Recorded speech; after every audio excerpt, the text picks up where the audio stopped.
మరి ఏం చేస్తే ప్రభుత్వమే నియమనమా? లేకపోతే వాళ్ళని కోర్టు పెట్టుకోమనా కల్వకుంట్లోలని.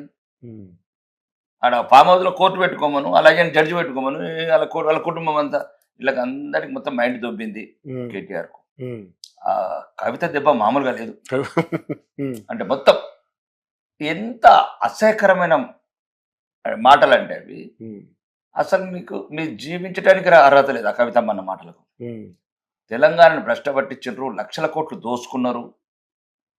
అమరవీరులకు అన్యాయం చేసిండ్రు. నేను వీళ్ళందరి తరఫున తప్పు అయిందని చెప్తున్నా, తల వంచుతున్నా, క్షమాపణ కోరుతున్నా అన్నది కేటీఆర్ గారి సోదరి.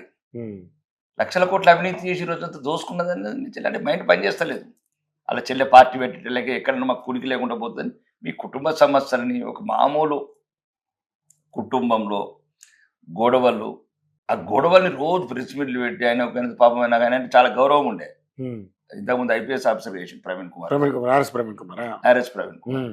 ఆ గౌరవం దయచేసి ఆయన విజ్ఞత ఇంత మంచి ఐపీఎస్ చదివిన ఆఫీసరు, మంచి నాన్ కరప్టెడ్ ఆఫీసర్ గిట్ట తయారైపోయింది ఆయన. ఈ దొరల దగ్గర ఎవడైతే దొరల గడిలో కోతాడో అవన్నీ దొరల బానిసల గుణాలు. అంటే ఒక అమ్మాయికి అన్యాయం జరిగితే మేమందరం ప్రశ్నించొద్దా అనేది వాళ్ళ వాదన. ప్రశ్నిస్తేనే కదా ఎఫ్ఐఆర్ అయింది, ప్రశ్నిస్తేనే కదా చట్టం తన పని చేసుకుపోతుంది.